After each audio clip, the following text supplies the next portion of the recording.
Hello, welcome to a new video class. In this video class, I like to explain the topic secretory tissues and secretory cells. Not secretory tissues and secretory cells. We already studied what is organic substances. And among these organic substances, we can include reserve food material like glycogen, starch, cellulose, something like that. And second category of organic substance is called excretory products.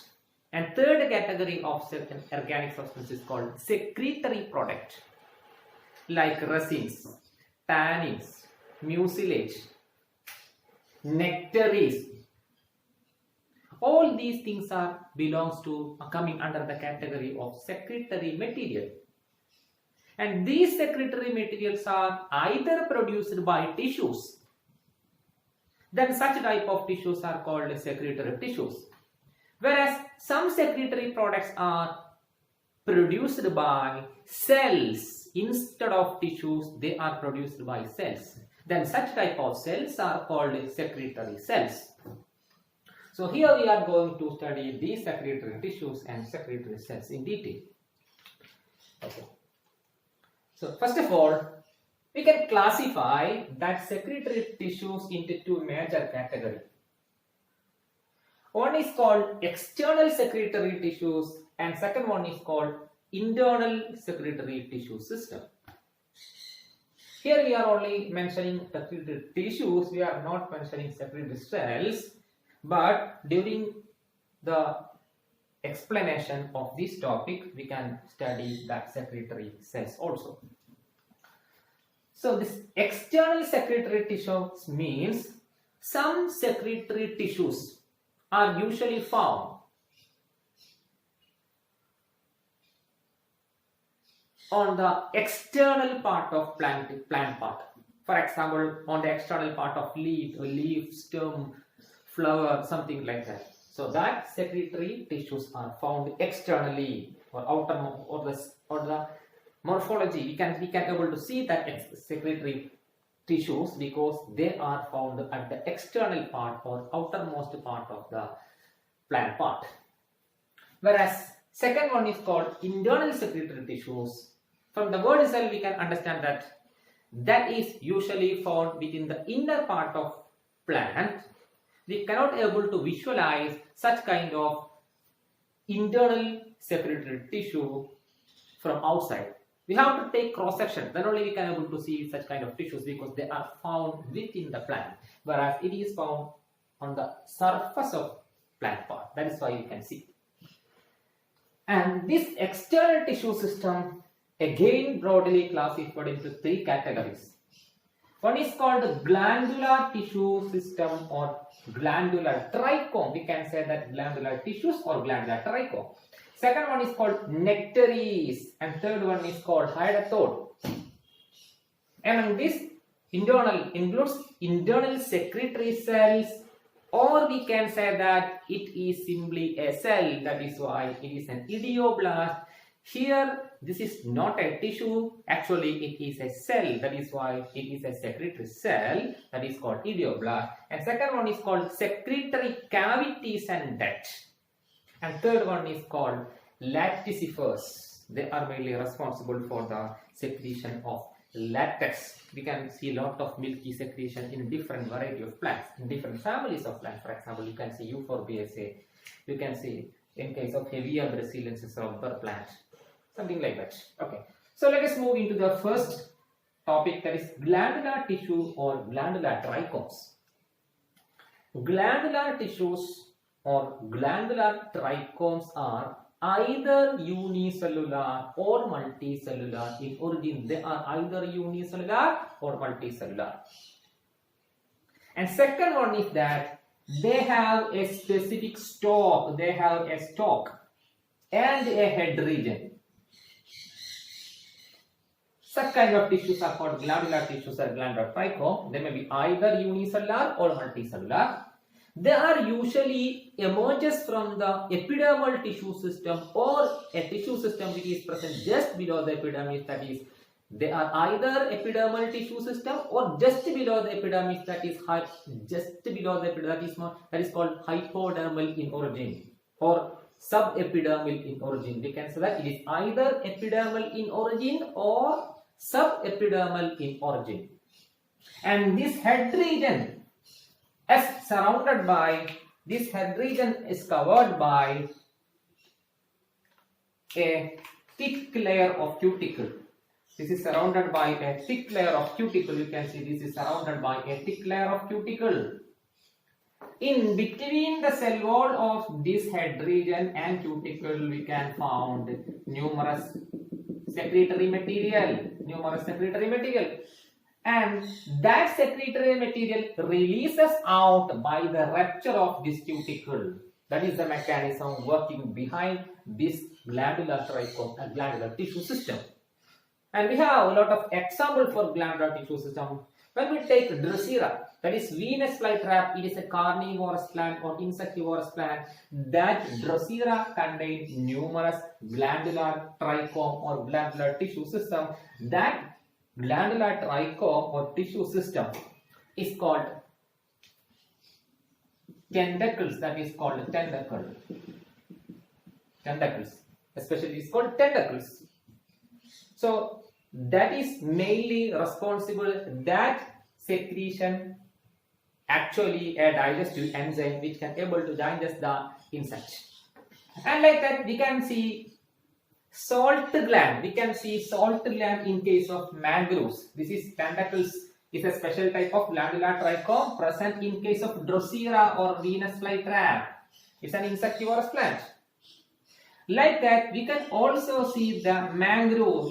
We know that mangrove is a plant. It's a halophytic plant. It can able to survive in an area with a saline content, high salt content. So it is an example for halophyte.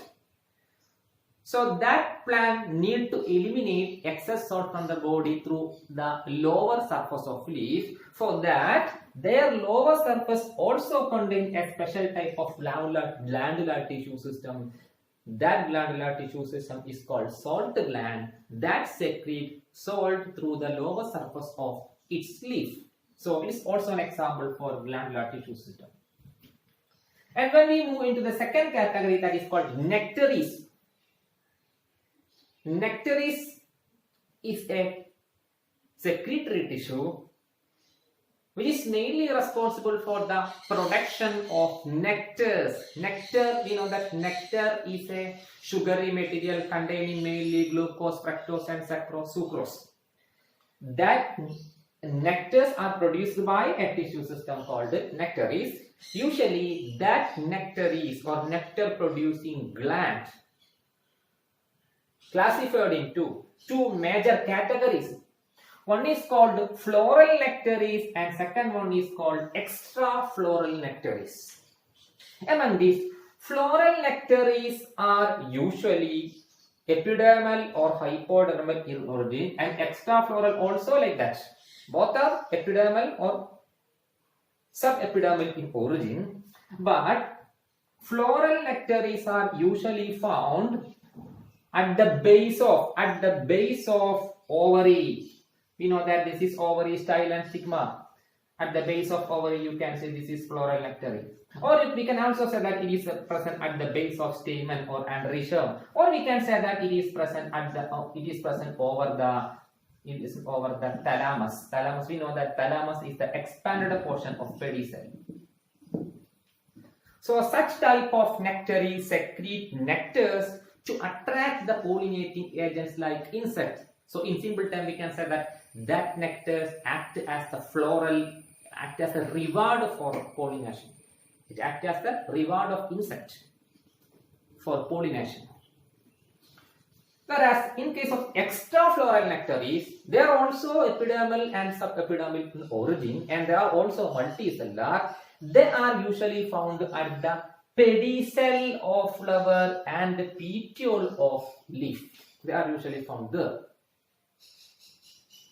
Okay, So that is based on the origin we can classify that floral and extrafloral. Floral means they are situated within the floral parts, especially on the thalamus or at the base of ovary or androgen, like a roll. And third category of external secretory tissue system is called hydathode. Actually, hydathode is not a tissue, but in one manner we can say that it is a tissue. Hydathode is usually simply it is a water stomata. We can also say that it is a water stomata. Hydathode is a small opening. It is a small opening present at the margin of some leaf, especially the margin of monocot leaf. And that hydathode contain a special type of cell. That hydathode contain a special type of cell with loosely with lot of intercellular space. That cells are called epitheme. That cells are called epitheme. Usually, vascular supply, that is supply of xylem and phloem, terminate in this region. So we can say that this epithelial region lack vascular supply. Vascular supply end here. This is the end portion of vascular supply. And that hydathode is mainly responsible for the special process called guttation. We studied in the lower classes that about guttation. That is loss of water in the form of a droplet through the margin of leaf.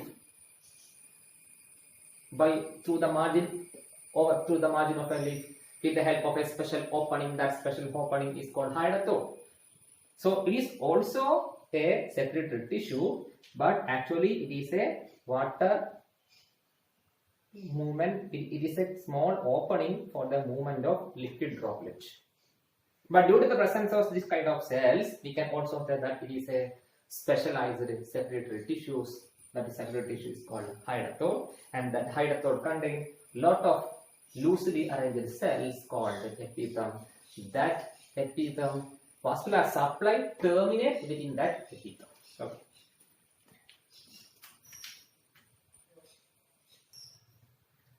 And this hydathode having epitheme, the main features of that epitheme is that they lack chloroplast, so they can't able to perform photosynthesis. And when we move into the second category, that is internal secretory tissue system, it is broadly classified into three. One is called internal secretory cells, that is called idioblast. We can also say that it is called idioblast.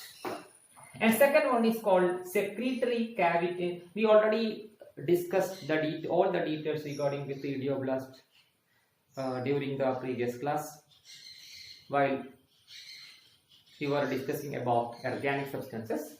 And second category is called secretory cavities and duct. Among these, one secretory cavity is called lysigenous cavity and second one is called schizogenous cavity. Actually, lysigenous cavities are formed by the lysis or breakdown of cell. It is formed by the breakdown or death of cells carrying secretory materials. Suppose if you imagine this is all cells. These are all cells. And all these cells contain secretory materials. All these cells contain secretory materials. Okay. Suppose if these cells are disintegrated, then what will happen? They'll create a cavity.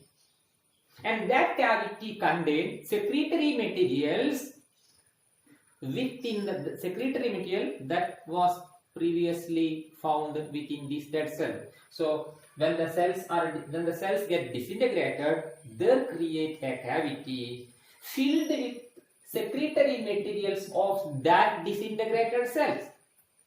So such type of cavities are called lysigenous cavity. And that cavity, the shape of that cavities are irregular and its internal cavity are not lined with any kind of cells because it is a naturally created cavity formed by the breakdown of cells containing secretory cells.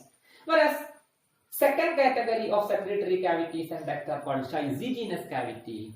These cavities are not formed by the lysis or breakdown of cells containing secretory cells. Instead, suppose if you imagine these are all cells and these